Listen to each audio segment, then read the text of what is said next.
শুভ দুপুর বন্ধুরা, আজকে তোমাদের জন্য নিয়ে এলাম নিরামিষ সবজির রেসিপি। তোমরা সবাই সঙ্গে থাকো, দেখতে থাকো আমি কিভাবে এই রেসিপিটা তৈরি করি। এই নিরামিষ সবজির রেসিপিটা তৈরি করার জন্য আমি বাজার থেকে কিছু সবজি নিয়ে এলাম।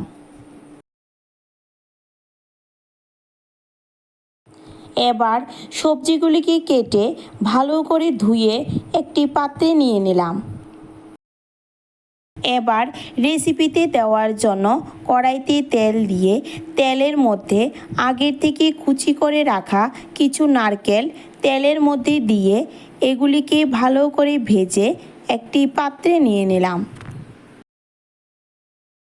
এবার রেসিপিটা তৈরি করার জন্য নারকেল ভাজা তেলের মধ্যে আরও কিছু পরিমাণ তেল দিয়ে তেলের মধ্যে সবজিগুলোকে দিয়ে এর মধ্যে পরিমাণ মতো লবণ দিয়ে সবজিগুলোকে ঢাকা দিয়ে দিলাম, যাতে সবজিগুলো তাড়াতাড়ি সিদ্ধ হয়ে যায়। এবার কিছুক্ষণ পর ঢাকা উঠিয়ে দেখি সবজিগুলো কি সুন্দর সিদ্ধ হয়ে গেছে। এবার সবজিগুলোকে ভালো করে নাড়া দিয়ে এর মধ্যে হলুদ গুঁড়ো, মরিচ গুঁড়ো, জিরা ধনিয়ার গুঁড়ো দিয়ে ভালো করে নাড়া দিয়ে এর মধ্যে নারকেল ও আদা ও লঙ্কা বাটাগুলো দিয়ে দিলাম। বন্ধুরা, আমার এই নিরামিষ সবজির রেসিপিটা তোমাদের কাছে কেমন লেগেছে কমেন্ট করে জানিও। যদি আমার এই রেসিপিটা তোমাদের কাছে ভালো লেগে থাকে তাহলে লাইক, কমেন্ট এবং শেয়ার করে দিও, যাতে আমার নিত্য নতুন ভিডিও তোমাদের কাছে সবার আগে পৌঁছায়। এবার আমার সবজিগুলি সিদ্ধ হয়ে গেছে, এগুলিকে সম্বার দেওয়ার জন্য একটি পাত্রে নিয়ে নিলাম।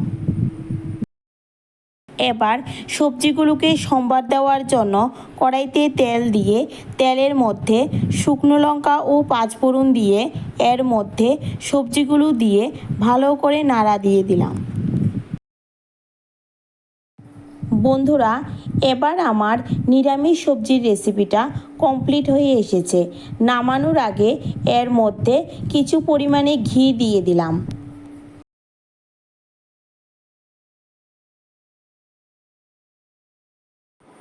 বন্ধুরা, আজকের প্রশ্ন হলো, আমি এই নিরামিষ সবজির রেসিপিতে দেওয়ার জন্য কয়টা শসা নিয়েছিলাম? যারা জানো আমাকে কমেন্ট করে জানিও।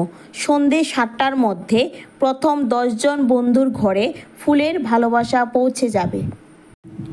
যে সকল বন্ধুরা আমার ইউটিউব চ্যানেলটাকে সাবস্ক্রাইব করবে তাদের জন্য আমি অসংখ্য ফুলের ভালোবাসা রেখেছি। যারা যারা সাবস্ক্রাইব করেছো তারা আমাকে কমেন্ট করে জানিয়ে দিও, আমি তোমাদের ঘরে ফুলের ভালোবাসা পৌঁছে দেব। আমার এই ভিডিওটা শেষ পর্যন্ত দেখার জন্য সকলকে ধন্যবাদ। ভালো থাকবেন।